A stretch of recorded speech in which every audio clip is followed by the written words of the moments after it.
Sacer Norma Laura Solaris, tomado de la obra Sendero Viviente.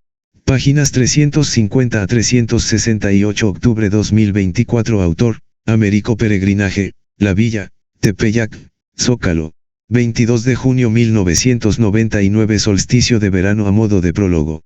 Misterio femenino. Quiero detenerme aquí para hablar un poco de la vida de mi esposa y alma gemela, que tiene un papel central en el peregrinaje que realicé en esta fecha, la cual con este solo acto manifestaba ya un apostolado en pro de la humanidad.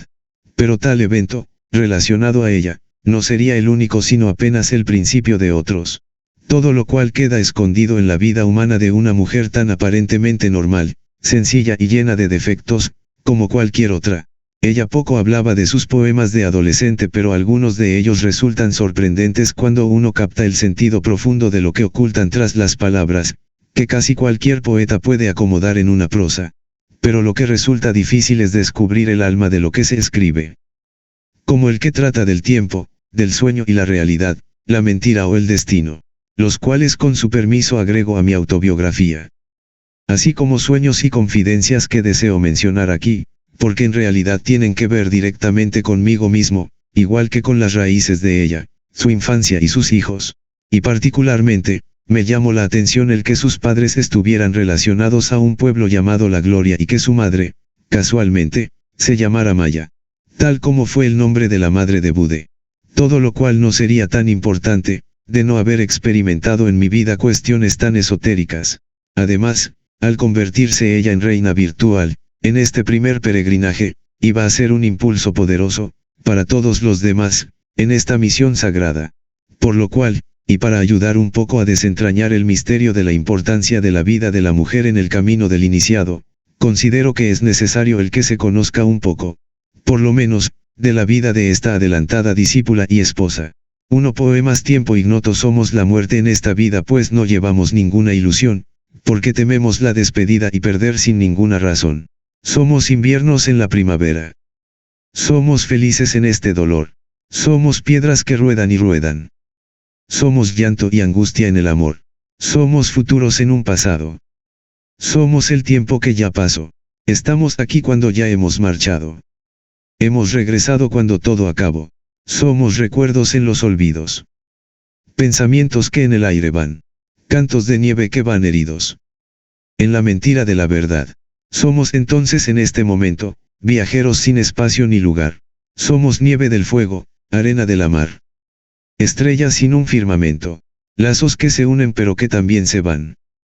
Somos en fin, nada en todo. Somos belleza en la fealdad. Somos caminos en el desierto. Somos algo en la eternidad. Escrito en 1972, Sueño realidad.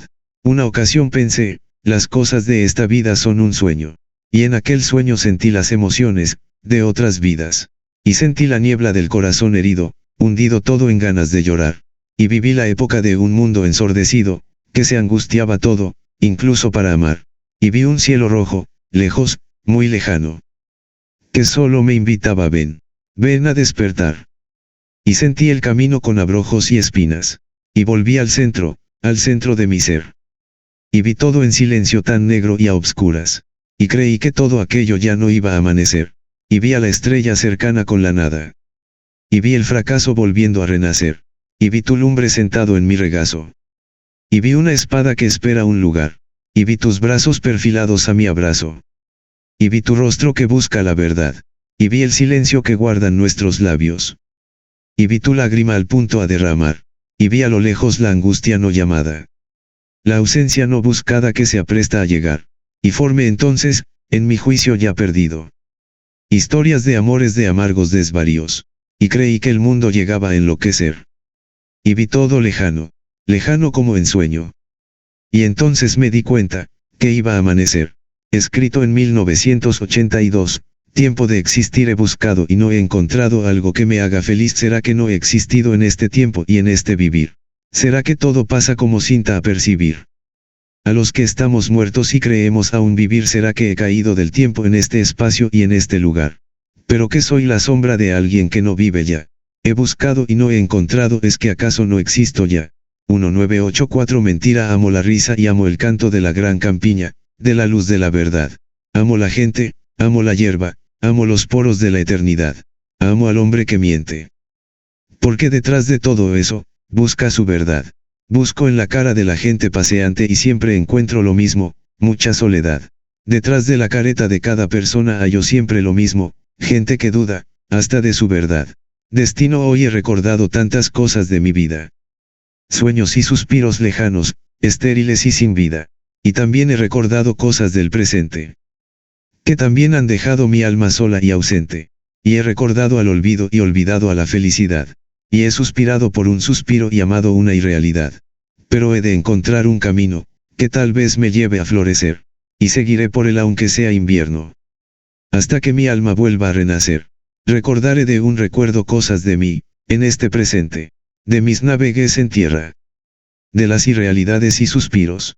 Y seguiré por esta ruta de invierno hasta encontrar mi destino. Y olvidaré los recuerdos y recordaré los olvidos. Y alabaré a las estrellas, porque al final de la faena, mi corazón ha florecido. Rosa, si tú este ha sido un tormento, cual comparado a un lecho de rosas. He aspirado su perfume y su fragancia. He sentido la suavidad de sus pétalos. Pero también he sentido cómo se han clavado sus espinas en mi cuerpo. Así, en este día, he comparado al amor con una rosa, la cual unas veces nos hiere y otra nos acaricia, embriagándonos con su perfume y sutileza, que es preciosa para el sentido humano, quien por estas no se deja arrebatar, aunque por ello pierda una gota o todo el contenido del corazón. 19842 Sueños vividos. Diamante grande. Iba yo por el desierto. Sentía como un calor y al frente mío, iba yo buscando como agua, algo. Porque tenía sed. Entonces, por donde yo avanzaba vi un diamante, pero no era chiquito, como para que cupiera en mi mano, sino que era un diamante muy grande. Yo estaba como recostada sobre la arena del desierto, y podía ver a este diamante que era como de una altura de 40 o 50 centímetros. Era un diamante blanco, o mejor dicho, transparente, tal como una piedra preciosa, como cristal. Tenía esa forma facetada terminada en pico. Y cuando lo vi sentí que estiré mi mano para alcanzarlo. No percibí que caminara, pero me fui acercando y todo se hizo luminoso hasta que la imagen se perdió y yo desperté. Ese recuerdo se me quedó grabado y pensaba en lo precioso del diamante, ya estando despierta.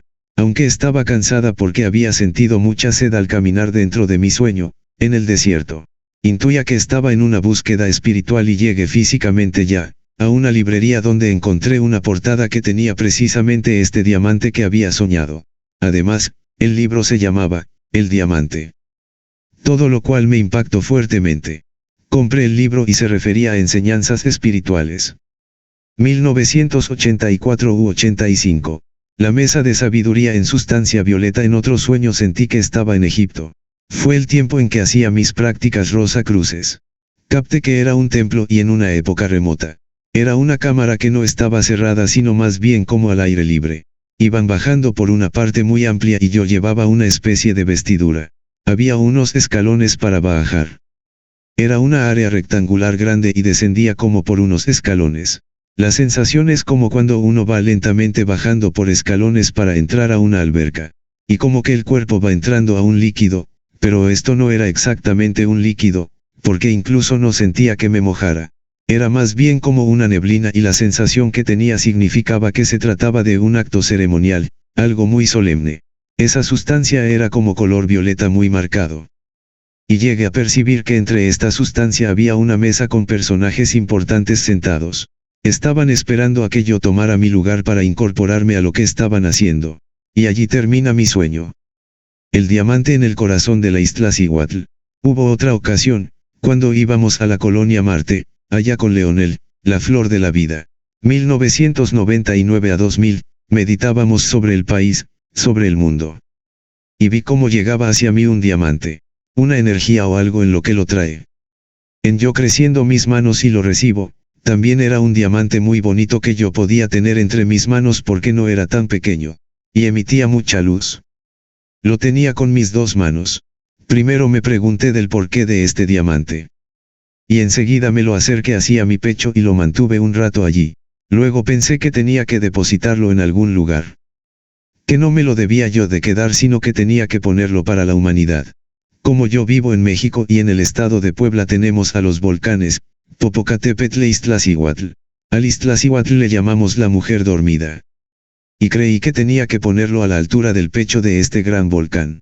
Así que en mi meditación lo deposité allí. Además, porque en ese momento era 1999 y había situaciones muy difíciles, ya que en ese tiempo fue cuando se presentó la gran cruz de Acuario en el cielo, alrededor de agosto, y el Popocatépetl aún estaba soltando grandes fumarolas. Todo esto agregado a que se sentía gran tensión en la Ciudad de México y en el mundo, por cosas que podían pasar. Es por ello que pensé que era bueno que este diamante se quedara allí, dado que dentro de nuestra historia se sabe que ese es el volcán que es guardián de nuestro pueblo, México. El mundo renace como bebé. Hubo otra meditación también allí con Leonel. Éramos un grupo de unas 25 personas, sentados meditando. Y cuando yo empecé a meditar, comencé a tener náuseas. Pero eran unas náuseas, como cuando uno está embarazada. Al punto que sentí la necesidad de pararme para salir corriendo hacia el baño, debido a la fuerte necesidad de vomitar. Pero respiré y me controlé. Poco a poco las náuseas pasaron y me tranquilicé. Pero me di cuenta que realmente sí se trataba de un embarazo, hasta que nació un ser. No puedo decir que era niño o niña. Pero sí realmente nació. Sentí que era un niño porque incluso hasta escuché la risa de un niño. Era la risa de un niño, un bebé. Porque ya había nacido y sabemos cómo es un bebé cuando se ríe, es decir, podemos distinguir su risa fácilmente. No se trata pues de una persona mayor. Entonces, si nació y está sonriendo ahora, ¿a dónde lo pongo?, pensé. O sea, ¿qué iba a hacer con este niño? Y fue que decidí que tenía que ponerse en el mundo. Entonces lo tomé energéticamente, porque a su cuerpo no lo veía bien. Y si bien primero lo había sentido como un bebé, ahora lo captaba como más grandecito. Y dije, tengo que ponerlo en el mundo, en el centro del lugar donde estábamos. Después, cuando salimos de la meditación y todos hablábamos de nuestras experiencias, creí que era bueno que dijera eso, porque se me hacía importante. Lo dije, pero en eso una persona comentó que también había escuchado la risa de un niño que andaba por aquí en la sala, donde habíamos meditado. Eso me convenció de que yo no estaba alucinando, sino que realmente se había manifestado un niño. El pueblo mágico. En otra ocasión, cuando el grupo fuimos hacia el pueblo de Leonel, hubo un momento en que con nuestro vehículo tomó rumbo por una carreterita, un poco más estrecha. Yo sentí entonces, que la vibración estaba cambiando. Íbamos en una camioneta. Éramos como 8 personas, creo. Y cuando tomamos esa carreterita, empecé a sentir como otra dimensión de tiempo-espacio, es decir, todo ya se sentía diferente. Y luego, se empezó a percibir una niebla que crecía y empezó a caer sobre el lugar, aunque íbamos sobre la carretera. Fue una clara sensación de que pasábamos a otro lugar. Todo esto antes de llegar al pueblo. Y yo comenté, creo que ya estamos pasando a la 4ª dimensión. Es algo que se siente, porque el ambiente se pone diferente. Luego, entramos al poblado, que es como muy rústico, pero muy bonito. Y en ese momento sientes que hay algo muy diferente. Es decir, no creo que sea el lugar, sino más bien, el momento. De modo que yo y todos, comentábamos que habíamos llegado a otro lugar. Motivo por el cual, todos estábamos contentos. ¿De veras? Era una dicha que se sentía. Todos estábamos súper felices, pero yo sentía que era por eso. Y cuando ya estábamos en el pueblo, la niebla se dispersa. Ya fue como si hubiéramos pasado por medio de un portal a otro lugar. Aunque todo pareció ser normal conforme fuimos al encuentro de la gente que íbamos a buscar allí. El centro de la galaxia y el maestro Baltasar en otra meditación, también fue con Leonel. Estábamos en grupo haciendo unos ejercicios y tuvimos plática y todo eso. Entonces, después, al terminar un ejercicio, nos abrazamos en círculo. Estábamos contentos y aún con los ojos cerrados, porque todavía estábamos dentro de la meditación. Y veía yo que había un ser en medio de todos.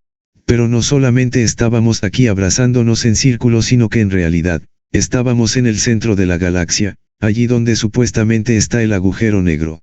Porque sabía yo que era el centro de la galaxia y en ese sitio había un ser que estaba feliz, muy feliz. Y él era como si estuviera flotando, como cuando se brinca en un brincolín y se rebota una y otra vez. Él estaba así. Enseguida me llegó a mí el nombre de cómo se llamaba. Su nombre era Baltasar. Pero además, era morenito, medio gordito. Y yo decía, ay. Pero como morenito. Uno espera a alguien blanco. Pero no, estaba allí con su barba. Su cara rebosante de contento. Y me llegó que él vivía allí, en el centro de la galaxia y su nombre era ese. Después abrimos los ojos luego, no recuerdo si ese día o más adelante, teníamos unos libritos. Esos que nos daban información de contactos y canalizaciones. Y sucede que en esas páginas, encuentro que efectivamente había un ser que se llamaba Baltasar. Se trataba de esos apuntes sobre canalizaciones que luego se suben a internet. Decía allí que existía un ser que se llamaba Baltasar. Eso me impactó. Mi maestro Aurobindo en otra ocasión, en que uno de mis hijos aún pequeños estaba teniendo una situación difícil. Un ser me dijo que estaba allí para protegerme. Y entonces veía yo cómo se ponía un círculo como de fuego que nos protegía a mí y a mi hijo, quien en ese sueño tendría como unos 6 años. Y veía cómo nos protegía con ese círculo. Enseguida me decía que me conocía de tiempo y que me quería proteger. No recuerdo bien en qué momento me aclaró, yo soy Aurobindo. Era un nombre que yo no había escuchado antes. Nunca había leído nada de él ni sobre él. Incluso cuando llegué a verlo, era una persona morena tipo hindú. Pero no lo conocía. Y ya después de esto, fue que me puse a investigar y descubrí que había sido un maestro de la India, que es moreno y que se convirtió después de mucho estudio en un maestro. Y se dice que cuando desencarnó se fue al mundo intraterreno. Y sí, en algunos de mis sueños percibía que él estaba en un mundo aparte, no sobre la tierra en que nos movemos. Pero estaba allí y había salido para protegernos. 3 veces fue que soñé con Enoch. Luego, también percibí a Enoch. Fue el tiempo en que estábamos estudiando cosas sobre Enoch. Él se me presentó en 3 sueños diferentes. Dentro de un lapso de unos 3 meses. Todo esto alrededor del 2002. Ya era el tiempo en que las meditaciones con Leonel se habían acabado. Y se habló de las claves de Enoch. Pero igual, yo desconocía totalmente lo de Enoch, sus libros y todo eso. Lo cierto es que el sueño llegó a mí. Allí sí, no recuerdo bien lo que me informó y me dijo, pero sí, fueron 3 veces. Y luego, lo curioso de esto fue que en la vida diaria que yo estaba llevando, yo conocí a una persona que se llamaba Enoch. Era un médico que se llamaba así. Yo recuerdo que en la clínica donde trabajaba, yo estaba en un consultorio y en el consultorio de la derecha se encontraba el médico llamado Enoch. Y como si esto no fuera poco, en el consultorio de la izquierda había llegado un médico que se llamaba Baltasar. Enoch quería que yo recompusiera algo en mi vida, en eso giraba todo lo que me dijo esas 3 ocasiones. Hirohito mucho antes fue que soñé sobre Hirohito. Aún, mis hijos estaban pequeños. Soñé con él. Este sueño comienza cuando yo iba, dentro de una casona muy grande, dirigiéndome hacia la azotea. Y allí, me recostaba sobre una barda. Estaba viendo el cielo y unas naves pasaban. Unas para allá, y otras para acá. Era platillos volantes que iban de un lado para otro. Entonces yo dije, ya me voy a quitar de aquí. Y cuando lo hice fue que me desperté. Enseguida quise ir al baño. Todo esto ya aquí en lo real. Luego, me volví a acostar y a dormir. En cuanto lo hice, retomé el mismo sueño y me fui otra vez a la azotea. Entonces me dijeron, ya regresaste otra vez. Y cuando bajé de la azotea hacia el interior de la casa, veía que era una casa con muchas habitaciones. Unas eran como habitaciones de curaciones, en las que precisamente estaban haciendo unas curaciones. Pero eran curaciones muy diferentes a lo que nosotros conocemos. Es decir, practicaban algo allí que nosotros en la tierra no lo practicamos. Luego empecé a pronunciar un nombre, Hirohito, Hirohito, Hirohito. Y en eso me desperté. Ya despierta, de inmediato me dije, ¿qué es Hirohito? Ni siquiera fue que haya pensado, ¿quién es Hirohito? Sino que es Hirohito. Solamente un tiempo después escuché en las noticias que mencionaban este nombre, Hirohito. Y descubrí con sorpresa que este nombre sí existe. Me puse a buscar y vi que se refería a un emperador japonés que estuvo cuando la guerra mundial. No sé si la primera o la segunda. No lo recuerdo en este momento. Él era muy joven y tenía a su padre. Después estudié que en la guerra mundial ha habido intervención de ovnis y todo eso. Entonces Hirohito estuvo involucrado, aunque no directamente en eso de la bomba nuclear, y tuvo que tomar una decisión muy importante. 3. El pueblo de la gloria y mi infancia pueblo La Gloria. Otra cuestión interesante es que hay un pueblo cerca de Perote, Veracruz, al que le pusieron La Gloria. Y para entrar a este poblado nos encontramos a la izquierda de la autopista, a la laguna de Alchichica. El pueblo queda entrando por la derecha y se le puso por nombre La Gloria, porque allí llegó un general de la Revolución Mexicana, después de que habían ganado, el cual, cuando estuvo en ese poblado dijo, estoy en La Gloria, porque lo atendieron maravillosamente, con una buena comida y el carácter afable de la gente, lo cual le daba a todo un toque místico. En ese tiempo mi papá era pequeño. Mi papá no es de La Gloria pero se fue a vivir allí, porque su papá, o sea mi abuelo, andaba con ese general que fue el que le puso el nombre de La Gloria a ese poblado. Mi mamá tampoco nació allí, pero también ella, desde muy pequeña, junto con su familia, se trasladaron a ese pueblo. Realmente mi mamá estaba pequeña, porque cuenta que la llevaban cargando en la espalda, con una canastita en los hombros y ella iba metida en esa canasta. A mi mamá le pusieron María, sin acento, y le decían así, María. Pero luego como era más común el nombre de María, le cambiaron el acento y le decían simplemente, María. Conforme transcurría su infancia y como era una chiquilla que corría muy rápido, le llamaron Maya, comparándola con una cierta luciérnaga de las que volaban muy rápido y que se llaman mayates. Así que mi mamá desde chiquita le llamaron Maya, Mayita. Notas sobre mi infancia desde pequeña siempre me atrajo lo misterioso, el más allá. Yo realmente no conocía el mundo eran mis hermanos en un cuartito donde vivíamos. No conocíamos ni la televisión, ni radio, ni nada. Entonces, lo que se hiciera en ese cuarto eso era el mundo. Si allí era feliz o lloraba por algo, nada más que eso era todo. Porque no conocía al mundo. Y tampoco lo deseaba, porque cuando no conoces algo no lo deseas. De modo que si me daban café no deseaba la leche. Si me daban leche, qué bueno porque yo no conocía el chocolate. O sea, en esa sintonía.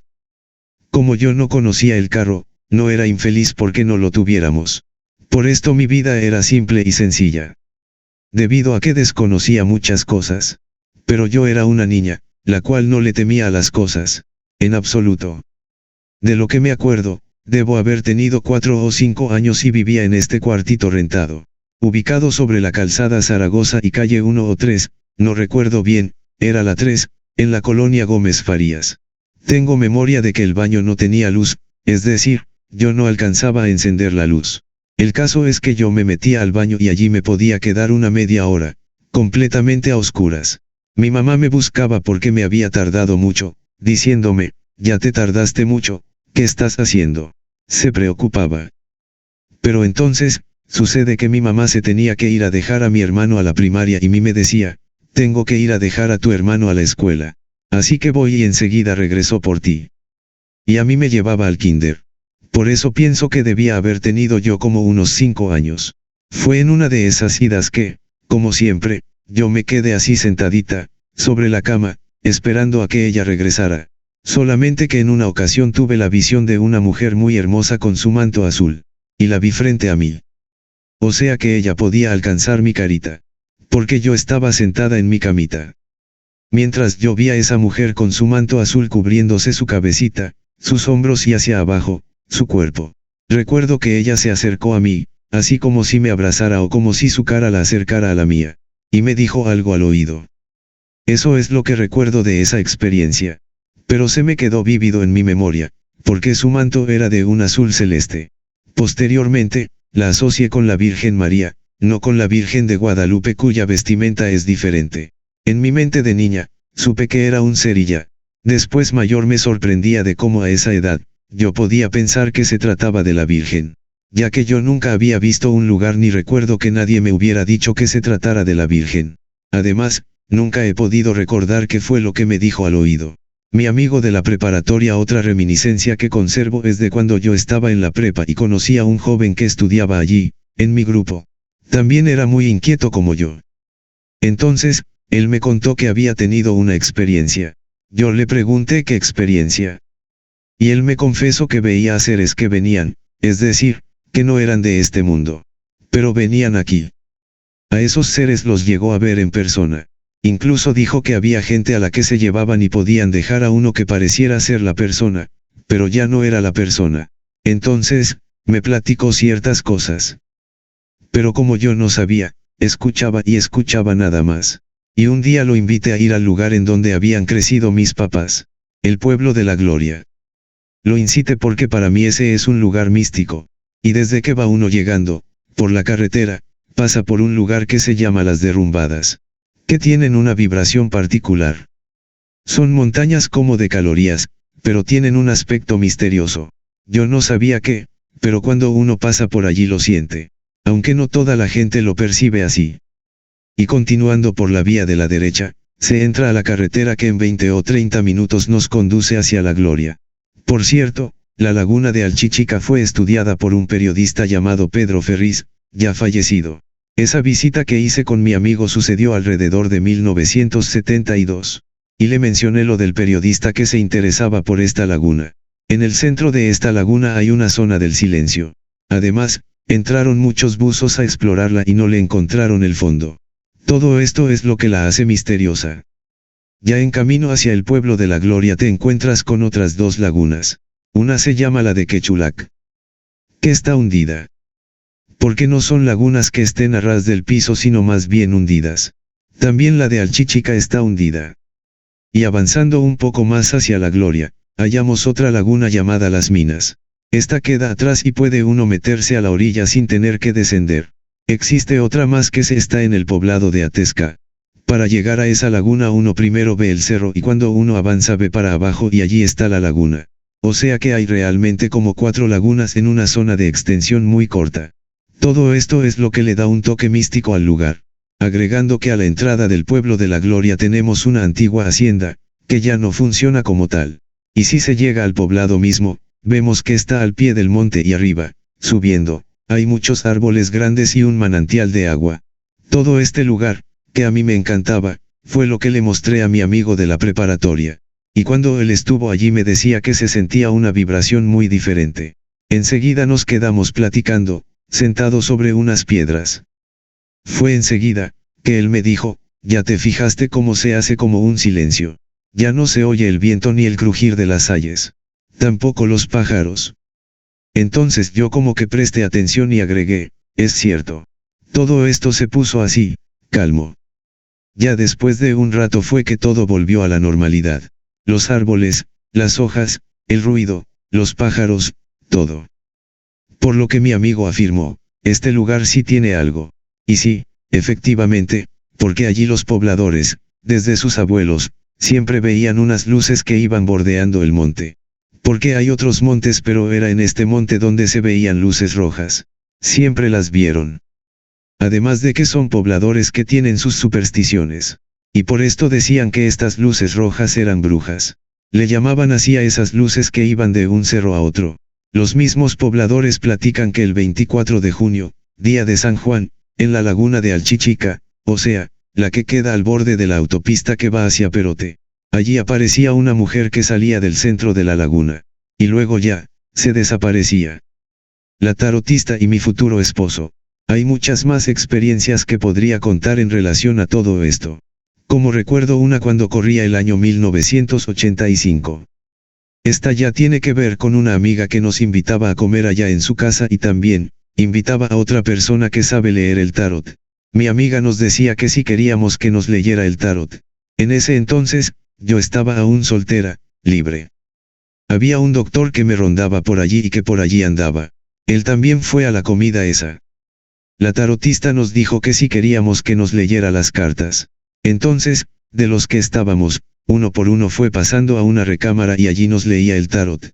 Y cuando me tocó a mí, pasé y me afirmó, aquí en esta lectura me indica que tú vas a estar con una persona. Dijo varias cosas, pero una de estas era que, tú vas a estar con una persona que tiene 4 hijos. Arguía, vas a estar con una persona o vas a casarte, algo así. Pero si bien recuerdo, en una primera entrevista fue que me aseguró que había una persona que se interesaba en mí. Con esa persona iba a hacer un pequeño negocio y me iba a ir muy bien. Dijo otras cosas más pero esto fue lo que más me llamó la atención, porque había un pretendiente y creí que la tarotista se refería a ese, pero no fue así. Había otro que también me pretendía y resulta que con ese sí se cumplió eso que me predijo, porque con este, como una cosa de juego, hicimos un pequeño negocio, de rentar películas. Pasó el tiempo y otra vez fuimos a otra comida con la misma amiga. Para entonces, yo ya tenía a mis 2 hijos. Ya me había unido con el papá de mis hijos, que era un doctor. Y sin embargo la tarotista me afirmó, es que tú sí vas a estar bien con una persona que tiene 4 hijos. En ese momento pensé que se debía a que él ya tenía 2 hijos y yo, 2 hijos también.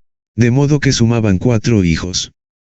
Por esto de momento, yo me quedé contenta con esa relación, creyendo que efectivamente, había un futuro con el papá de mis hijos. Pero pasó el tiempo y resulta que no se daba algo más completo en nuestra unión. Hasta que llegó el momento en que tuvimos que actuar respecto a situaciones, como la forma de vivir y todo eso. Hasta que ya, nos tuvimos que separar. Fue en ese momento en que conocí a otra persona, se refiere a Emérico U, que se interesó en mí y ambos quisimos llevar una relación de pareja. Pero yo no conocía su vida hasta que me llevé la sorpresa de que esa persona tenía 4 hijos. Y es con la persona con la que yo me casé. Por esto tuve que reconocer que esto fue lo que realmente me había dicho la tarotista en aquel tiempo. A esto se refería. Esta persona tarotista siempre fue muy acertada, porque ya me había dicho cómo iban a ser mis hijos. Afirmo que eran muy blancos. Y confundía al niño con la niña. ¿Por qué se parecían tanto, según la lectura de tarot? Ya cuando nacieron mis hijos, resulta que sí se parecían en mucho a mí, en su forma física. Aunque la niña al principio se parecía un tanto a su papá, pero conforme fue creciendo, se parecía más y más a mí. Por lo que entiendo, ellos, mis 2 hijos, decidieron bajar conmigo, a llevar esta vida, aquí. Ellos, expresamente, quisieron bajar a acompañarme a vivir en esta vida. Eso sí fue un hecho que también la tarotista me reafirmó cuando me dijo, bajaron a acompañarte. Crónica del peregrinaje, la Villa Zócalo, en la mañana, antes de iniciar nuestro viaje, considerando lo delicado de la situación y lo fácil que es para cualquiera, en nuestra parte humana, que el ego se meta en asuntos sagrados. Le dije a mis acompañantes de este peregrinaje que no íbamos a Tlatelolco para posesionarnos de algo, porque nadie, ni siquiera mi esposa estaba destinada a ser emperatriz de México. Pues la misión de la orden es simplemente eso, poner orden. Luego agregué, hasta donde comprendo la emperatriz de México tiene que volver y esta energía que tomamos a través de la ruta femenina de México, solamente queda resguardada hasta que el momento llegue. Conmigo somos 9 las personas que realizamos el recorrido, partiendo del sitio donde hice mi retiro. Es verdad que de acuerdo a la leyenda los Quetzalcóatls vinieron del norte, Aztlán, a liberar al pueblo mexicano. Y por lo menos nosotros entramos por el norte de la Ciudad de México, desde Ecatepec, Estado de México. En efecto, nuestro grupo se reunió a la salida del Metro Potrero y luego caminamos hacia la esquina de la calle Victoria. Porque tenía presente el pasaje bíblico que dice, era un caballo blanco y el que iba sentado sobre él tenía un arco, y le fue dada una corona, y salió venciendo y para completar su victoria, Apocalipsis capítulo 6 ver. 2, luego avanzamos por la calle Real del Monte y dimos vuelta en la calle de Prueba. Les mostré el lugar donde pasé más de un año de mi retiro. Atravesamos la calle de Fundidora de Monterrey, recorrimos el Parque María Luisa y entramos a la calle Río Blanco, pasando el restaurante donde solía ir a comer y la verdulería donde compraba fruta y verduras, en los últimos meses de mi retiro. Para terminar, llegamos a la calle paralela a Calzada Misterios donde viví en la etapa final. Tomamos la Calzada Misterios y nos dirigimos hacia el Tepeyac, último sitio sagrado visitado por Regina Teucher Pérez antes de ser asesinada arteramente en la piedra de sacrificios de Tlatelolco. El día era agradable y el ambiente se llenaba de sol mientras decía a los hermanos, esta vez traigo al grupo al lugar de mi retiro porque para iniciar esta serie de peregrinajes se necesita la llave y esta es la llave. Sin ella no podría avanzarse en este plan que hoy iniciamos. Porque la llave significa básicamente que existe alguien de carne y hueso representando el sendero viviente. Alguien que, cumpliendo con las leyes de la sagrada tradición iniciática, hizo su retiro que duró 40 meses, al final del cual logró su cometido, convertirse en serpiente emplumada. Nos acercamos con una serena ansiedad hacia la famosa villa, en el Tepeyac, donde está la Virgen María de Guadalupe. Atrás de donde el sacerdote católico se ubica para dar la misa, se encuentra un enorme cuadro de la Virgen y pasamos ante su gran imagen. Había mucha gente y emociones encontradas. Pero cerré mis ojos y me relajé lo mejor que pude. Entonces ella me cubre en su amor infinito y telepáticamente me concede permiso de hacer el peregrinaje pisando su ruta sagrada. Salimos del templo y subimos hacia la fuente donde los devotos lanzan un poco de dinero para que se refuercen sus pedimentos. Con mucho respeto metimos nuestras manos en esta agua y la pusimos sobre nuestra frente y cuello, como símbolo de que nos purificábamos antes de iniciar nuestro peregrinaje. Desde donde estábamos, al mirar un poco más arriba, se divisan grandes estatuas de piedra con alas. Eran los arcángeles Miguel y algunos otros que parecían cuidarnos desde lo alto, esperando a que algún día pudiéramos subir después de que cumpliéramos nuestra misión. Nos dirigimos hacia Tlatelolco. Caminando sobre la calzada Misterios, se me acercó un hermano y le comenté que Cuauhtémoc, penúltimo emperador de la Gran Tenochtitlan, sabía que México sería conquistado alrededor de 1521. Pues en 1519 había comenzado el primer infierno. El pueblo mexicano ignorante confundió a los conquistadores con Quetzalcóatl, pero no Cuauhtémoc. Él sabía bien que era inútil resistirse y sin embargo, realizó un gran ritual y el último lugar al que se dirigió fue a Tlatelolco. Se trataba entonces, no de defender a México de la conquista material, sino de preservar en Tlatelolco el espíritu mexica. Poco después caminó junto a mí, la más pequeña de mis hermanas espirituales, en edad física pero del tamaño de una diosa en edad cósmica. En efecto, esta querida hermana llamada Angélica, es vidente por naturaleza y siempre que la tenía cerca por más de una hora empezaba a percibir, no a la jovencita un tanto tímida que se movía entre los sueños de una mujer de su edad, muy sensible y preocupada de las buenas maneras inherentes a alguien de signo zodiacal Libra, y entonces, comenzaba a ver a una mujer cósmica bellísima, que deduje era ella misma en quinta dimensión. Esto me hacía un efecto muy particular, porque la veneraba y al mismo tiempo me encontraba tratando de educar a una simple adolescente que no entendía a la humanidad en general, simplemente porque ella seguramente pertenece a otro planeta, según sus Videnk, y a ese, proviene de Urano. Realmente es una mujer maravillosa quien está aquí para ayudar a la humanidad. Es fascinante cuando con toda humildad nos platica de sus viajes a través de gusanos o túneles del tiempo, para visitar lugares remotos del universo. Ella sintió una fuerte necesidad de estar conmigo, en casi todo el trayecto de caminata hacia Tlatelolco. Era mi Angélica que me acompañaba y a quien, mientras avanzábamos, consideré oportuno contarle los aspectos más fundamentales de mi vida en esta encarnación. El tema versaba básicamente sobre mis días de retiro y posteriores, completados con inolvidables visiones místicas. Así también, la realidad de que todos los que logran un especial estado de luz, es verdad que luchan con el malvado Mara y sus huestes obscuras, tal como lo enseña Gautama Buda. A eso se refieren los cristianos reconociéndolo como el ángel caído. Pero le aclaré que es el amor y la mente positiva, la fuerza más poderosa del bien. Llegamos a Tlatelolco y los del grupo volteaban a mirarme para que les dijera por dónde continuar. En realidad no lo sabía. Así que dejé a mi intuición y mi autoridad de maestro que actuara. De pronto ya estábamos frente al llamado recinto de Cuauhtémoc y por allí entraríamos a la ciudad de Tlatelolco. Me arrodillé respetuosamente entre columnas, donde se ubica el principal dintel de estos arcos de piedra que permiten el acceso a Tlatelolco a un costado de la Plaza de las Tres Culturas. Mis hermanos humildemente, también se arrodillaron antes de pasar. El ambiente se tornó en místico, así que fui consagrando y protegiendo con mi espada flamígera a cada uno de ellos, para que quedaran resguardados y pudieran participar en el ritual que íbamos a realizar. Ritual del que en realidad no tenía clara idea, pues no conocía físicamente la piedra de sacrificios donde entregó su vida Regina y sus 400 seguidores, el 2 de octubre de 1968. Lo único de lo que estaba consciente era que esta energía era única en miles de años y todo lo que hiciera tendría efectos similares a los de un dios actuando. Porque lo más importante no es lo que pueda hacer un hombre solo, ni siquiera un ejército de miles o millones de seres humanos, sino que, lo fundamental, es que esos actos sean hechos en momentos propicios. Es como estar en una oficina del Comando Central, nacional o mundial, desde donde es posible, con solamente apretar un botón, tomar energías especiales, para destruir o construir en bien de mucha gente y lugares.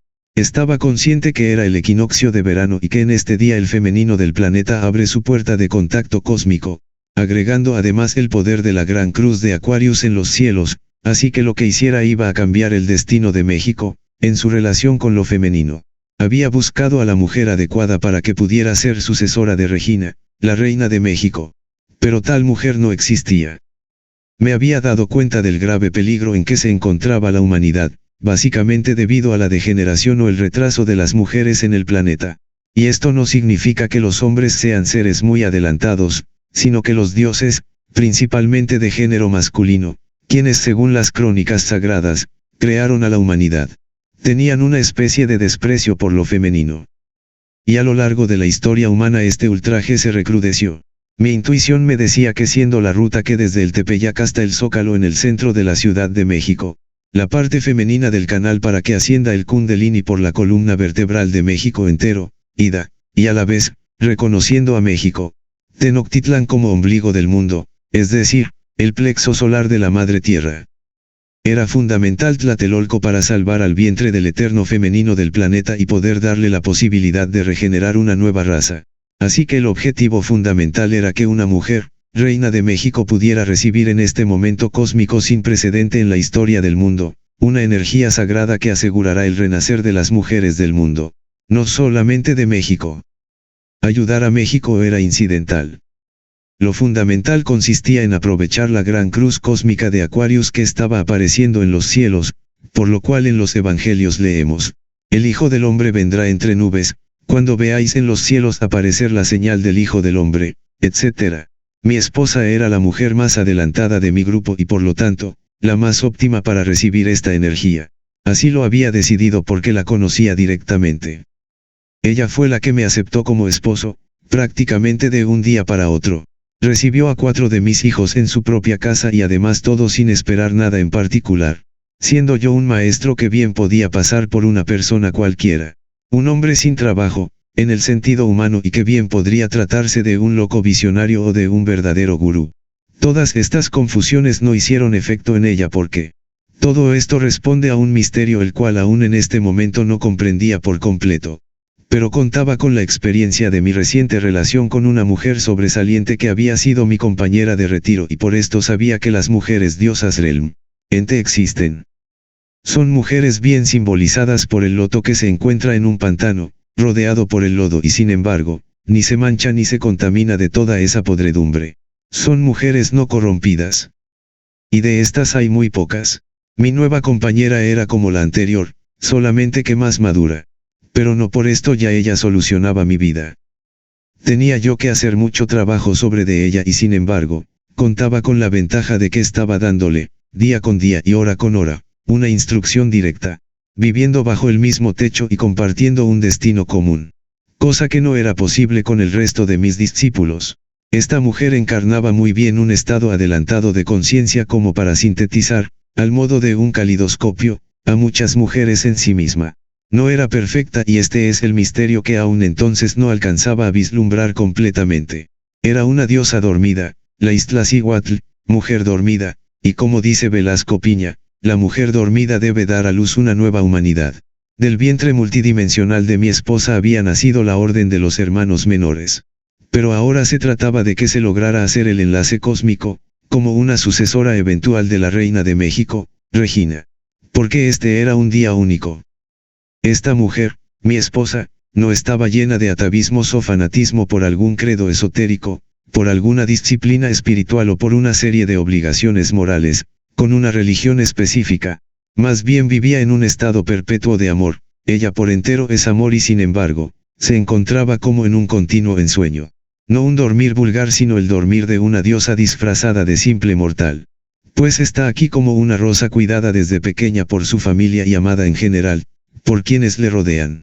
No aspira a una vida sobresaliente, ni siquiera en lo espiritual. Acepta su trabajo, su vida doméstica y todo aquello que como humana puede recibir. Pero ahora, es necesario que despierte a un servicio consciente a la humanidad para que su destino entre en un proceso verdadero de mujer despierta. Por eso fue que decidí que en este día, fuera ella la que se convirtiera en la sucesora eventual de Regina. Pues estaba consciente que ella no era la destinada para convertirse en la reina de México, sino solamente reina eventual, ya que su destino no se limita a las responsabilidades de un país en particular, y sin embargo, el tiempo estaba ya aquí y de no hacerlo Tlatelolco se convertiría en un verdadero polvorín. No quedaría nada y lo que ocurrió en la tragedia del 2 de octubre del 1968, será algo muy tibio a lo que podría ocurrir si no se usaba esta energía supercósmica que, debido a la gran cruz en el cielo que se estaba formando ya, se encontraba latente en este día particular, para recuperar a la Iztaccíhuatl de forma contundente. Definitivamente fuerzas superiores me estaban moviendo. Fuimos directo hacia la famosa iglesia de Santiago. Poco después me enteraría que Santiago, según los totonacas, monta el caballo blanco, construida con las piedras sagradas de los antiguos templos mexicanos. En las fuentes del patio exterior nos lavamos nuestras manos. La iglesia se encontraba cerrada. Y avanzando unos pasos hacia mano derecha, directamente nos acercamos hacia las ruinas arqueológicas donde un 2 de octubre de 1968, Regina había sido sacrificada por la injusticia lunática. Precisamente sobre el templo de los sacrificios en que cientos de años atrás, Citlalmina hubiese dado su vida, para también de esta manera pagar una cuota de sangre. ¿Qué es el modo en que funciona la luna, para permitir a un pueblo sobrevivir temporalmente? Ya Regina, había reconocido que Citlalmina siendo la reina de México, en aquel entonces, fue vencida por los degenerados guerreros que en su ceguera habían terminado por tergiversar las enseñanzas de Huitzilopochtli, hundiendo con su ignorancia a la parte femenina, de este país en el más profundo sueño. Y Regina con su sacrificio volvía a despertar la montaña sagrada de México llamada Iztaccíhuatl. Desde entonces la mujer recién despertada y a punto de dar a luz al cuerpo mental superior de la nueva raza mexicana, esperaba los frutos de la actual edad de oro. Y aquí estábamos mi esposa y todos nosotros, como un solo hombre apoyándola, acompañándola hasta estos centros arqueológicos hechos aparentemente de piedra inerte, pero no estaban muertos sino perfectamente vivos. Aunque naturalmente, guardaban silencio como mudos guardianes de los acontecimientos sagrados de que estaban llenos y esperando siempre con una paciencia infinita, a sus eternos y legítimos dueños. Pero también parecía que de alguna manera invisible, funcionarios no deseados atisbaran por ranuras ocultas.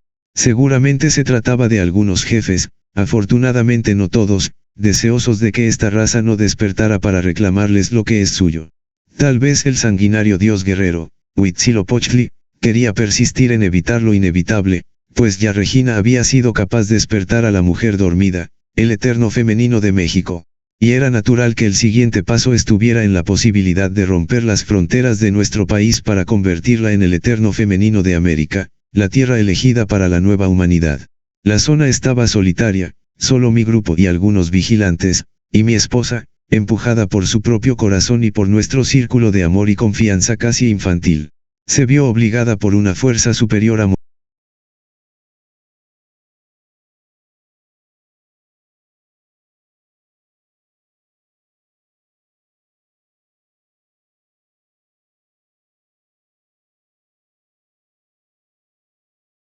La zona estaba solitaria, solo mi grupo y algunos vigilantes, y mi esposa, empujada por su propio corazón y por nuestro círculo de amor y confianza casi infantil, se vio obligada por una fuerza superior a moverse hacia ese lugar sagrado, el templo del sacrificio pisado por Citlalmina y Regina, en momentos cósmicos únicos. Oficialmente puede decirse que, tomamos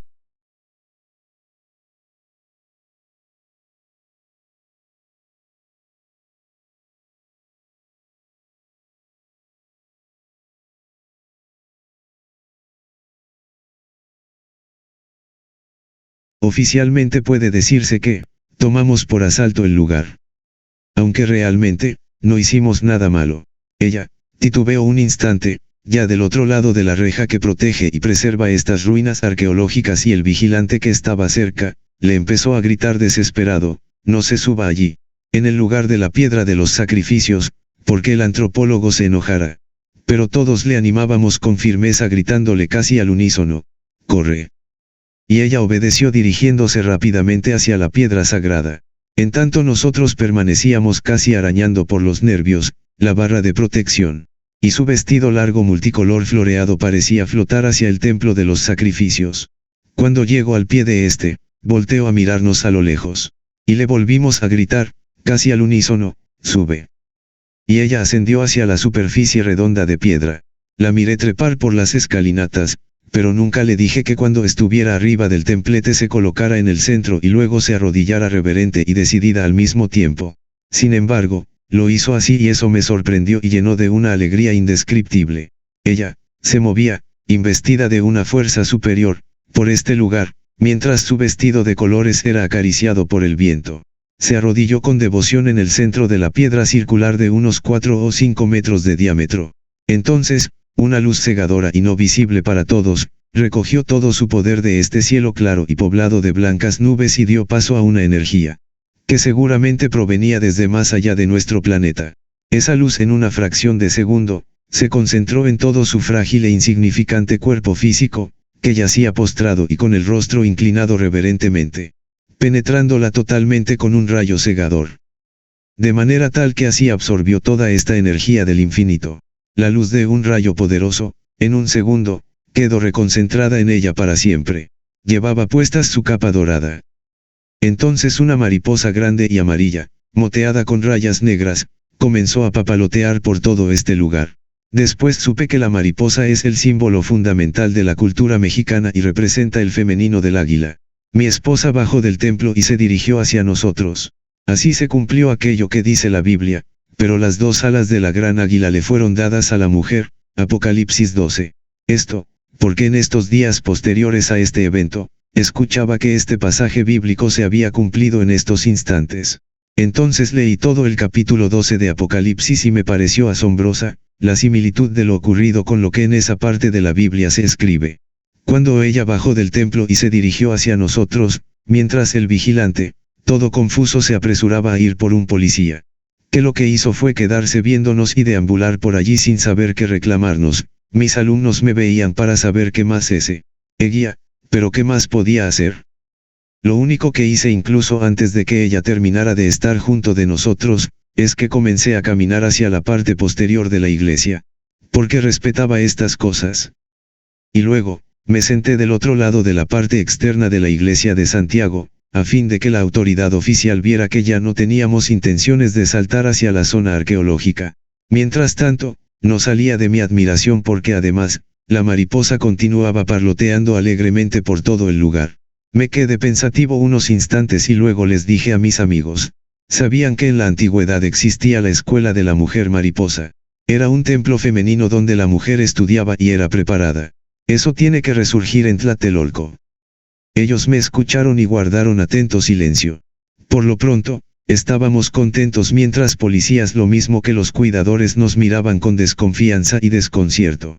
Nos retiramos de ahí con la sensación de haber cumplido. Quería continuar en este momento la ruta que me había trazado, si fuese necesario la recorrería, en adelante solo. Pero, a pesar de que se los ofrecí, ninguno de mis compañeros quiso abordar algún transporte. Realmente ellos habían decidido seguirme hasta el final en este pequeño y a la vez trascendente peregrinaje. Sobre la avenida donde Calzada de Guadalupe y Calzada Misterios se unifican, el guardián de Tlatelolco, Cuitláhuac, parecía feliz y su estatua de piedra creí que lucía más enorme que otras veces. Comencé esta parte del camino que en mi humilde comprensión se refiere al puente Antacarana, de México. Ese puente, que en el cuerpo humano se ubica en la nuca y que según los ocultistas, es donde el iniciado hace contacto del yo inferior o mental inferior, al yo superior o mental superior. El cuerpo mental superior de la ciudad esperaba con ansia, y paciente silencio, su despertar, su activación. Continuamos caminando derecho de Misterios en lo que ahora se llama Avenida Reforma, y encontré de inmediato la estatua de Simón Bolívar, el famoso libertador de América, cabalgando sobre su incansable caballo. Recordé que según la metafísica dirigida por los enigmáticos maestros ascendidos, enseña que Saint Germain es reencarnación de Simón Bolívar. A los pocos días algo muy real pero silente me hizo comprender, en el puente Antacarana de México, Saint Germain se convierte en el avatar del planeta y Américo de América. Llegamos rápidamente al metro, transporte colectivo subterráneo, en su estación Hidalgo, sobre Avenida Reforma. Y saludamos a la Virgen que en junio de 1997, según se dice, fue descubierta. Ella se formó de manera natural por la corriente de agua al golpear con la piedra. Es la figura de una Virgen que se puede contemplar en un pequeño templito construido a la entrada del metro. Me pareció muy interesante que así como Hidalgo tomó el estandarte de la Virgen el 16 de septiembre de 1810, ahora Hidalgo y la Virgen de Guadalupe están aquí claramente relacionados. Además de que nuestro peregrinaje comenzó en el Tepeyac. Creí firmemente que este era precisamente el lugar donde el puente Antacarana quedaba cubierto. Realmente, la reina Regina nos dejó a nosotros como sucesores, la mesa puesta, como para que tales herederos pudieran actuar en el momento cósmico y humano preciso. Todos nos fuimos arrodillando ante el templito a la entrada del metro Hidalgo y también lo hizo mi compañera de camino. Ella estaba ante la imagen de la Virgen de Hidalgo y como quien dice lo hizo en el corazón del tumulto, pues la gente continuando con su vida común y corriente moviéndose por aquí y por allá, saliendo, entrando al metro o simplemente, pasando a Grand Prix, a por este lugar. Tratando de atender sus asuntos, circulaba como un río buscando su cauce. Pero la sacerdotisa del rayo amarillo dorado estaba aquí, sin que nadie la viera. ¿Cómo es eso posible? Yo que había entendido un poco del misterio femenino tenía que hacer un alto para darle un reconocimiento. ¿Quién era ella como persona y como femenino consagrado a una misión superior? Ya no importaba lo que pasara incluso en nuestra relación humana, de pareja unida en matrimonio. Ella había iniciado el camino de retorno a su hogar espiritual. Habíamos hecho el ayuno más fuerte el día anterior o quizás más días, ahora ya pasaba del mediodía y teníamos hambre, por eso con alegría fuimos a comprar jugo de naranja. El dueño que nos despachó estaba feliz, sin saber por qué se puso a dar excedente de jugo de naranja, a todos en nuestro grupo, como si se tratara de agua y no de jugo. Parecía que supiera que había ocurrido algo muy bueno a unos pasos de su puesto de jugos. Todos estábamos muy risueños y haciendo bromas. Una vez reanimados, quise hacer el recorrido completo hacia el entronque de Reforma, y Avenida Juárez, Susumna, parte central por donde asciende Kundalini. Mi esposa estaba conmigo, pero los demás se distrajeron unos momentos y no quise presionarlos. Así que ellos recortaron un poco antes para tomar Avenida Juárez. Nos reunimos todos, para juntos caminar sobre Juárez, la Garganta de México, a un costado de la Alameda y de allí a 5 de Mayo, como lo hace Regina y luego, directo hacia el Zócalo, entrando hacia el centro de la Plaza de la Constitución, donde se encuentra el asta bandera, caminando hacia el centro de esta, no directamente, sino en forma de espiral. Una ligera lluvia nos saludó. Desde aquí la ciudad fue bañada con esta agua de Aquarius. Entonces ya les había comentado a mis alumnos que el maestro Estrada decía que cuando algo salía bien una llovizna especial caía sobre el lugar, porque era el agua del aguador, conocido como Aquarius. Así terminó este primer peregrinaje. Unos días después, el 9 de julio, escucho en las noticias que en la Plaza de las Tres Culturas, a unos pasos de la Piedra de los Sacrificios, se dieron cita manifestantes que con 100 camiones secuestrados llegaron a este lugar y luego, se dirigieron hacia el Zócalo. Pero lo más interesante fue que en el momento de su avance hacia el Zócalo capitalino, se soltó una torrencial lluvia, pero ellos no cejaron en su empeño y todos prácticamente, llegaron empapados a la Plaza de la Constitución. En vista de estos hechos, no pude evitar recordar aquella profecía que sus maestros tibetanos, le hicieron a Regina, a fin de que cumpliera su misión en el famoso país de las águilas, México. Ellos le advirtieron, la lluvia purificará a buenos y malos. Eso es precisamente lo que Regina experimenta en el inicio de las grandes marchas, donde miles de estudiantes terminaron empapados. Y ahora, en el umbral de la señal del Hijo del Hombre, otra vez la historia se repite. Casamiento tomado de la obra, Sendero Viviente. Páginas 283 a 287. El nacimiento de línea crística, Absit pp 303. Tomado de la obra, Sendero Viviente. Páginas 317 a 320. En fin, rápidamente se acercaba el mes de julio y también los acontecimientos mágicos. Fue precisamente uno de estos domingos que me gustaba ir al mercado con mi esposa, un mercado muy humilde pero donde podíamos comer algo y pasarla bien. Y en un domingo de estos, en un puesto en que vendían los libros viejos, encontré uno, cuyo autor es Roger Calais y se titula, Los Rosacruces. Editorial S.A., España. Esto sí que fue impresionante para mí porque en ese libro se habla de la llegada del Evangelio eterno, la línea Cristos, no refiriéndose a un personaje sino un grupo de Cristos, verdaderamente un Cristo virgen como experiencia colectiva. Un Cristo de masas tal como ha sido profetizado por muchas tradiciones sagradas en el mundo. Un Cristo o virgen que puede reconocerse en todo corazón humano. Por el cual todos tenemos esa posibilidad, la masa misma la tiene. Es la gran fraternidad universal con una jerarquía blanca exteriorizada, en equilibrio a una democracia universal regulada por un consejo de sabios, una confederación de naciones. Roger Calais explica que Yayachin de Fiere, 1131 a 1202, escribió en ese entonces, su libro, Evangelio Eterno, que es enseñanza Rosa Cruz.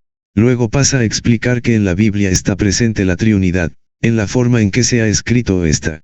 El Antiguo Testamento corresponde al aspecto Padre, el Nuevo Testamento corresponde al aspecto Hijo, y el Evangelio de la Nueva Era es el aspecto Espíritu Santo. Hace corresponder esta Trinidad al tipo de sacerdotes que la representan, el Padre a los laicos, luego el Hijo a los clérigos y finalmente Espíritu Santo como Cristo vivo. En esta relación no podemos dejar de tener presente que según el eminente francés doctor de la Ferriere, la nueva era comienza en 1948, año en que aparece el libro del maestro tibetano llamado El Retorno de Cristo. Luego el doctor de la Ferriere funda en Venezuela su ashram mundial, al mismo tiempo que en este mismo país, Connie Méndez funda la Hermandad del Séptimo Rayo, declarando que Saint Germain es el avatar de la nueva era. Roger Calais continúa explicando que 3 hombres serán los autores responsables del nuevo estado. En el aspecto Padre aparece el hombre vestido de lino. Luego en el aspecto Hijo aparece el ángel con la guadaña afilada y finalmente en el aspecto Espíritu Anto, el ángel que lleva el signo de Dios vivo. Este último para renovar la vida apostólica propagada con 12 apóstoles. Es el advenimiento del hombre nuevo, el Evangelio eterno. Dice el autor que de acuerdo a la tradición secreta, los que corresponden al aspecto tercero o Espíritu Santo se llamarán, la Orden de los Hermanos Menores. Recuerdo que el maestre de la Ferriere cuando hizo su peregrinaje hacia la India se vestía de lino, una gerua color azafrán. Y luego, el que le dio forma a su movimiento y fue reconocido como primer discípulo fue el maestro Estrada. Finalmente todo llega a una fraternidad universal en lo que se profetiza como el Cristo de masas donde el Evangelio se convierte en eterno, porque monarquía teológica y democracia científica dejan de estar separadas. Es en este sentido que el Apocalipsis parece referirse a esto. Primero con el Cordero de Dios o primer ángel en el capítulo 5 y el capítulo 14 versículos 6 al 13. Segundo, en el versículo 14 al 20, donde habla de trabajo del ángel que lleva en la mano una hoz aguda. Y el tercer, tal vez sea un caballo blanco montado por el Cristo cuyo nombre es, Dios vivo o bien el Verbo de Dios. Capítulo 19 versículo 11. En el capítulo 6 ver 1 y 2 leemos, y vi cuando el Cordero abrió uno de los 7 sellos, y oí a una de las 4 criaturas vivientes decir con voz como de trueno, ven. Y vi, y, miren. Un caballo blanco y el que iba sentado sobre él tenía un arco y le fue dada una corona y salió venciendo y para completar su victoria. Roger Calais reconoce a los sacerdotes del Evangelio eterno como la Orden de los Hermanos Menores. Me gustó tanto el nombre que decidí ponérselo a mi grupo piloto que sería consagrado el próximo 28 de julio. Porque me parecía más apropiado que el de línea crística, sobre todo para no ser confundido con una vulgar secta religiosa. Era evidente que no era mera coincidencia el haber conocido este libro alrededor de 10 días antes del 28 de julio en que iba a inaugurar, línea crística. La Orden de los Hermanos Menores, es sobre todo, un servicio a la GFU que es la orden del sublime hermano mayor, el maestro Estrada. Luego cuando mi esposa me lo sugirió, hice cuentas del tiempo que más o menos pasó, después de mi matrimonio y la fundación de nuestra orden, y eran alrededor de 9 meses y 11 días. Por lo cual me pregunté si no tendría que ver esto a un hecho esotérico sagrado, relacionado a que mi esposa y yo estábamos teniendo un hijo pero esta vez no un hijo físico sino una orden sagrada. Y el número 11 es el número de la relación perfecta entre la unidad macro y la unidad micro, cielo y tierra. Son hechos elementales, difíciles de ignorar. Además eso de que salió vencedor para vencer, me hacía recordar mucho que mi retiro comenzó y terminó cerca del Metro Potrero en la Ciudad de México, que por azares del destino se encuentra junto a la calle Victoria. Retiro al cual entré y salí feliz. No tiene gran valor hacer la relación directa como una cuestión personal y además con qué fin. Pienso que todos los seres humanos cabemos en la interpretación bíblica si tenemos ojos para ver. A mí me tocó ver que se trataba del Metro Potrero y por lo tanto, de un lugar donde hay caballos, siendo yo del signo Sagitario, Centauro. Con 4 planetas en Sagitario y con el Sol a 29 grados, casi a 0 grados de Capricornio que según los astrólogos es el que apunta directamente al centro de nuestra galaxia. Por principios de julio había relacionado la palabra templo con tiempo, comprendido como estado de conciencia. Y por el 8 de julio del 1998, mientras meditaba, alguien que se dijo ser el maestro Estrada me dijo telepáticamente: ¿qué lección estoy aprendiendo de ti? Y yo pensé que como soy su primer discípulo y él me hizo, no le di la lección, sino que él mismo, a sí mismo es quien se la da.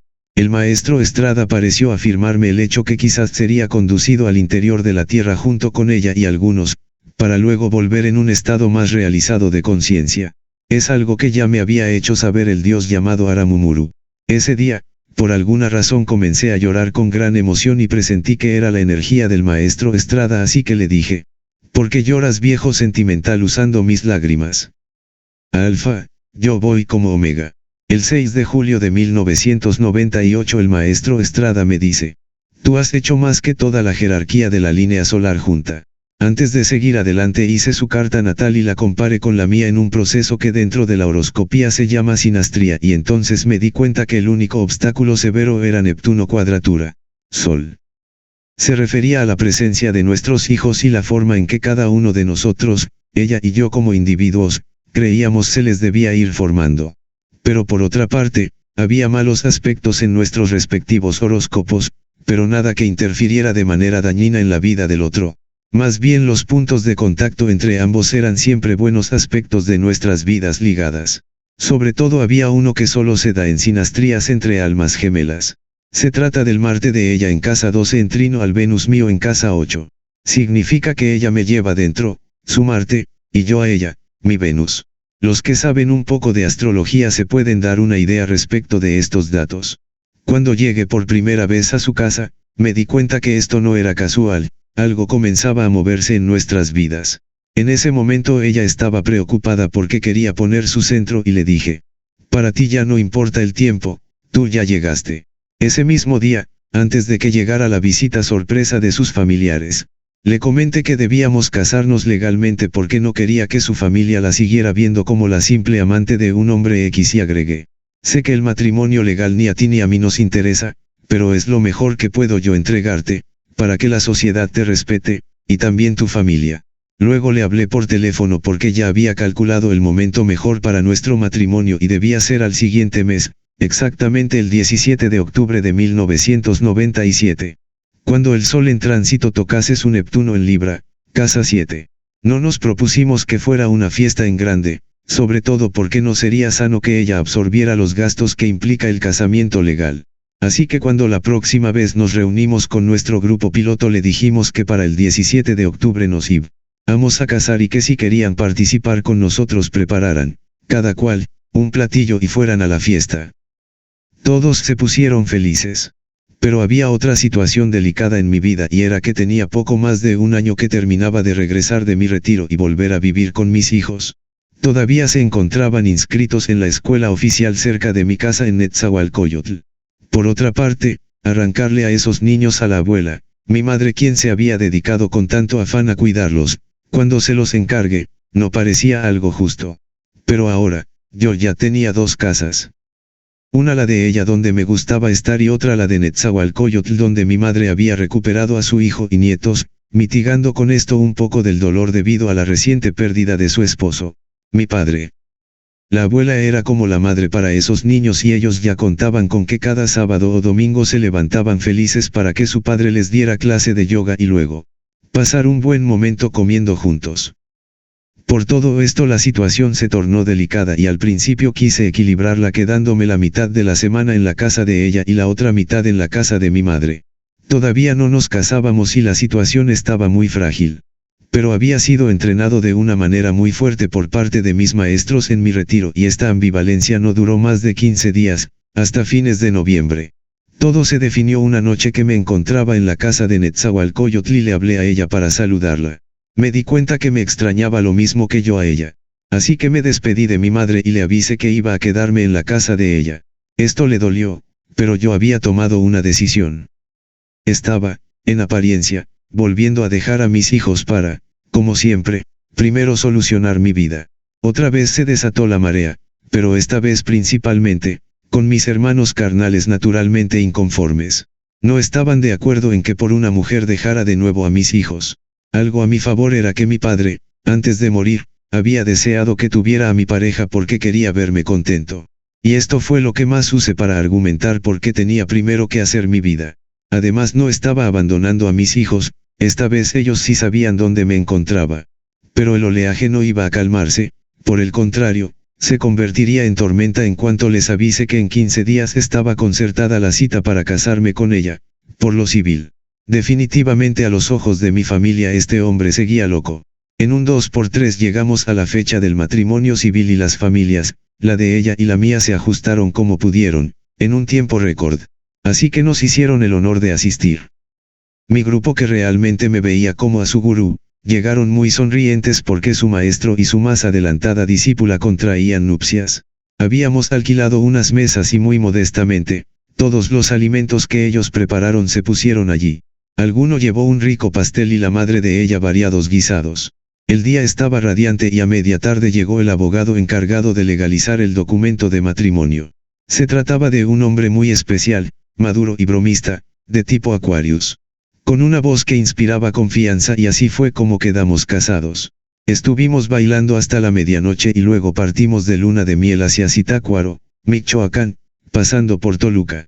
Luna de miel nos hospedamos en un hotel de Zitácuaro y al siguiente día muy temprano partimos hacia un balneario popular, pero como no estaba en servicio, preguntamos a unos niños si conocían otro que estuviera cerca. Ellos nos dijeron que más arriba, subiendo hacia las montañas, por la carreterita que teníamos enfrente llegaríamos al balneario de Agua Blanca. Era una carretera que no estaba pavimentada, pero el valle que nos rodeaba era increíble, lleno de flores, árboles y olor a campo. Lo disfrutamos. Después de 20 minutos de lento y solitario transitar bordeando la montaña, nos encontramos ante la entrada del balneario. Miré hacia el letrero principal de la entrada y decía, Shangri-La. Me quedé muy sorprendido porque en mi retiro había visto una película llamada Horizontes Perdidos y Shangri-La era un paraíso entre las montañas cerca del Tíbet. Según la película, los que entran a vivir aquí, ya no mueren o bien pueden pasar más de 250 años antes de que los alcance la muerte física. Expliqué todo esto a mi compañera y se quedó pensativa. Un momento después agregó, ¿te das cuenta que estamos en Agua Blanca y cerca de aquí queda la llamada Ciudad Hidalgo? Es verdad. Otra vez nos encontramos con Agua Blanca y el lugar de Hidalgo. Era demasiada coincidencia que el ashram de Hidalgo que visitamos con nuestro grupo piloto, estuviera en el pueblo llamado Agua Blanca. Y ahora estábamos viviendo exactamente lo mismo. ¿Cuál es el misterio de todo esto? Pasamos una tarde inolvidable en las aguas termales de Agua Blanca de Zitácuaro, envueltos el uno para el otro, y luego, cuando salimos nos recostamos en los asientos de nuestro coche antes de partir hacia nuestro hotel. Estábamos tan agradablemente cansados que nos dormimos.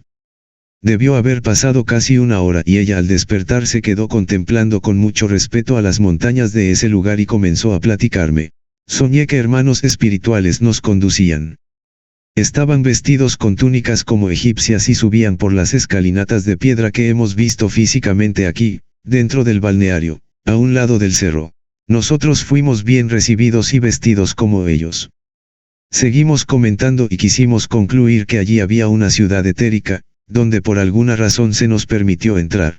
Por mi parte no recordaba haber soñado, pero lo que ella me contó no me parecía extraño. Al día siguiente nos propusimos visitar el santuario de la mariposa monarca. Pero como todavía no era el tiempo de la llegada de las mariposas, seguimos de largo y cuando nos dimos cuenta estábamos atravesando el corazón mismo de la ciudad Hidalgo para continuar hacia arriba de las montañas. La cima de todas ellas llamada Los Azufres. Me sentí como Moisés subiendo a la montaña del Sinaí, pues esto de azufres sonaba como referente a fuego purificador en el corazón más elevado de las montañas. Nuevamente pasamos una tarde inolvidable metidos en una alberca de aguas azufradas, mientras a nuestro alrededor solo existía el silencioso bosque y enormes montañas. La vista era increíble. Al día siguiente regresamos hacia la Ciudad de México, atravesando otra vez Toluca y luego, nos acercamos a nuestra casa. Mientras esto ocurría yo trataba de aterrizar a la nueva realidad que me rodeaba y me di cuenta que no sabía qué iba a ocurrir con nosotros. Solamente me experimentaba como flotando en medio de un mundo donde toda mi familia real, por el proceso de mi sendero viviente solo podía reducirse a ella. Nuestras vidas cotidianas eran muy diferentes pues ella estaba adaptada por casi 20 años, a ir a trabajar, sujeta a un horario. Mientras que por mi parte, solo conocía la libertad total. Además, ella era muy libre a su manera. Nunca había permitido que su familia le arrebatara su independencia y sin embargo, le gustaba la vida doméstica, como toda buena madre dedicada a sus hijos. Era muy diferente a mí que aunque también amaba a mis hijos, estaba muy lejos de ser un padre paternalista, sino más bien los sentía como una extensión del amor a los niños del mundo. Yo ya estaba liberado de todo nexo sentimental con mis hijos. Fue sobre la base de estos motivos que de una manera tonta, algunas veces nos poníamos a discutir. Pero siempre nuestro amor era más fuerte que todo. Y esto es posible cuando la conciencia de lo que cada uno somos, crece sin cesar. Un día memorable, ambos estábamos recostados en nuestra cama, la tenía abrazada y apareció en mi campo mental la Virgen María que me sonreía con mucho amor. Ella llevaba puesto un hermoso manto azul. De inmediato recordé lo que acostumbro decir durante mi meditación. Yo soy el milagro de la Virgen María. La visión duró unos segundos y desapareció. Por curiosidad quise preguntarle a ella si sabía que la Virgen María la protegía y me dijo que sí, que de niña había tenido un sueño muy claro con ella. Le pregunté cómo la vio y me explicó que usaba un manto azul casi celeste y su cara era muy bella. Entonces le comenté haberla visto precisamente así. Después de nuestro matrimonio, nuestro grupo piloto sufrió fuertes reajustes, algunos sintieron muchos celos porque la había escogido a ella para mi esposa, sobre todo, mujeres. De esta forma el grupo se fue haciendo más compacto, mientras otros pocos estaban por aparecer. Por mi parte, conocía bien este proceso, pero me preocupaba que a ella no le fuera a dañar. Sin embargo, una vez que trataba de consolarla me contestó con mucho aplomo. Un temblorcito de estos no me asusta. Primero me dio gusto, pero luego me puse a pensar con mucha seriedad. Caray, si a esta mujer no le asustaban los temblorcitos, tal vez a mí sí. Pero me di cuenta que bajo esa fortaleza con la que había sido capaz de comprar su propia casa y cuidar por sus propios hijos, a pesar de tener que ir a trabajar, se encontraba una mujer muy delicada necesitada de mucho amor y comprensión. Inauguración del primer centro de la OMI. Contacto con la Orden de Melquisedec. Tomado de la obra, Sendero Viviente. Páginas 314 a 517. En la bitácora de orientación número 11. Escribo sobre la inauguración formal del primer centro en satélite. En realidad el centro de satélite, Ciudad de México, ya venía funcionando. Pero sesionábamos en el jardín. Pero la hermana había arreglado el estacionamiento de la entrada para que fuera un saloncito donde cabían una 15 o tal vez, 20 personas. El 21 de marzo 1999 pasado, por la mañana, la hermana de la llama rosa, había visto que el sol se filtraba a través de una fisura y que en el suelo se reflejaban los colores del espectro solar. Esto la emocionó mucho y se dedicó aún más afanosa a la construcción de este pequeño sitio. Pero por fin, el viernes 22 de septiembre de 1999 a las 12:31 am, hora de verano en el Distrito Federal, queda inaugurado el primer centro de nuestra orden. Les digo que astrológicamente entra el sol en Libra, y esto se refiere a un buen trato con grupos. Este día es único en el año, en este sentido. Cuando me despido de la hermana le digo, vamos a un lugar especial esta tarde, y creo que aquí va a comenzar algo muy bueno para nuestra orden. En efecto, por la tarde teníamos una cita para asistir a un curso que había de durar 3 días, es decir, terminaría el próximo domingo en la noche. En realidad no tenía ni idea de qué trataba este curso, había respetado el silencio de mi esposa. Quería de alguna forma, darme una sorpresa. Recuerdo que días antes habíamos comprado en una librería, algunos libros metafísicos y esotéricos. Uno de ellos se titulaba, La Cuarta Dimensión por Bob Frisell. Ella se dedicó a leerlo, pero como yo estaba ocupado en preparar mis escritos no pude hacerlo. Así que mi esposa había leído tal libro. Luego, al pasar por algún centro esotérico, encontró un folleto relacionado a la misma enseñanza. Por lo cual decidió que asistiéramos. Mientras nos dirigíamos en nuestro automóvil al lugar, no quiso decirme de qué se trataba exactamente. Solo me afirmaba, sé que te va a gustar. Lo que a mí me importaba era pasármela bien esa tarde con ella. Después de localizar la dirección en la colonia Marte, Ciudad de México, esperamos para entrar. El sol estaba espléndido y en una tiendita de la esquina del lugar, compramos algún yogur para beber y comida ligera que me pareció agradable. Finalmente entramos. Eran muy pocas personas y sin embargo sentía que las conocía de antes. Como si comenzara a despertar de un sueño. Fuimos pasando poco a poco. Antes de entrar a la sala, una persona nos untaba cierto líquido o loción refrescante por sobre ropa, nuca y rostro. Luego, con cada cual en el centro, de la cabeza hasta los pies, nos recorría con un aro de cobre. Y la sensación de purificación corporal y paz mental era evidente. Ya en ese estado es que se nos dejaba pasar al interior del lugar, el cual era un sitio acogedor, acoginado y alfombrado. Sumamos, entre todos, 14 personas. Para el siguiente día, el sábado, el manejo de energía comenzó a ser tan intenso y la información tan fuerte, que una de las personas se retiraría por sentirse enferma y muy agotada. Conforme transcurrió el curso, me enteré que este era un grupo perteneciente a la Flor de la Vida y el líder se llamaba Drumbal o Melchizedek. Y el fin del curso era, aprender a desarrollar nuestro propio Merkaba. El trabajo fue intenso y maravilloso en estos 3 días.